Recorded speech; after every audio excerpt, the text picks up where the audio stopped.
Hello and welcome to another Webcam Wednesday, which are the Wednesdays on which I haven't got time to do anything because I'm going away, so I do one-take webcam videos, which are not typical. If you like this video, please rate, comment, share and subscribe. Maybe even comment, and if you dislike, please tell me why so I can improve. Thanks to Tony for the idea. This is about solipsism. Solipsism is the idea that you are the only person in the world, or rather, in a sense, the idea that I am the only person in the world, because obviously there aren't any other people. It's not the same as waking up in an empty world. I don't know if you've ever seen the film, that New Zealand film, where people wake up and they seem to be the only person in the world and everyone else has disappeared. That's not what it is, because then there have been other people. What it is it can be two things. Firstly, it can be the brain in the vat idea, which is the idea that nothing else exists, everything else is in your imagination, all that you can be certain of is you, and not only that you can be certain of it, but that nobody else exists at all and nothing else exists, in which case clearly you are the only person. And the other version of it is that you are the only person who exists because everyone else is like a robot or a zombie or something, and always has been. And it's got some peculiar aspects to it. For instance, somebody once wrote to Bertrand Russell saying that they were a solipsist, and it seemed very clear that solipsism could be true, but they couldn't convince anybody else that it was the case, which was a rather surprising thing to say. And obviously there's that famous bit in Ian Banks's Against the Dark Background about the gang of solipsists, which is probably, well, it's just a total genius thing to say.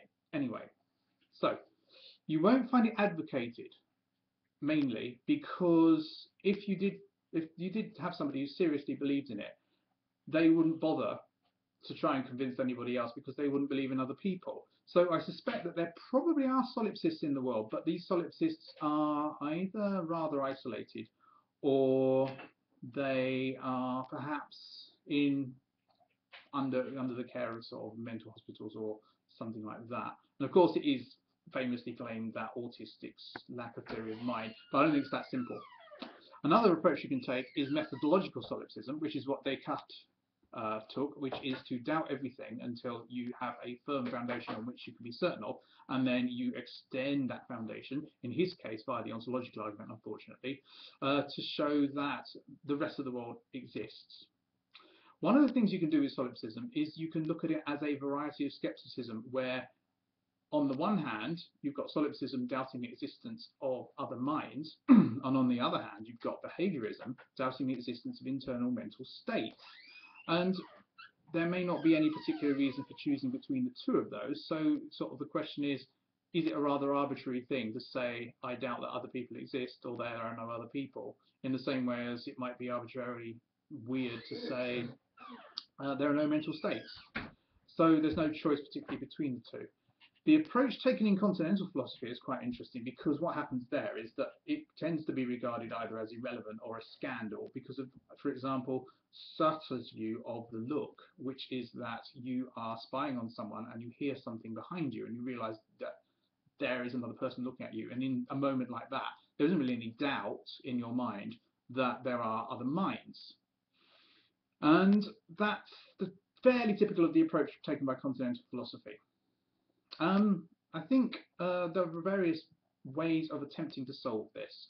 One is, well, firstly, you can be more extreme and you can say nothing exists at all, and there's nothing you can be certain of.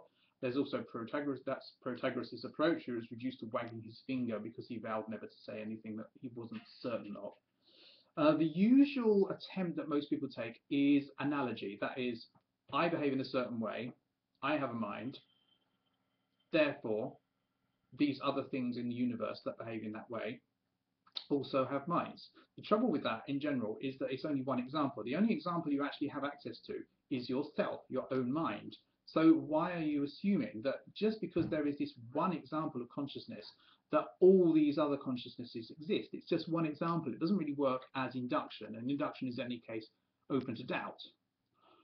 Another approach is to take the criterion example, that is to say that the criterion for the existence of mental states is the behaviour that you see. But that's the problem with that, is that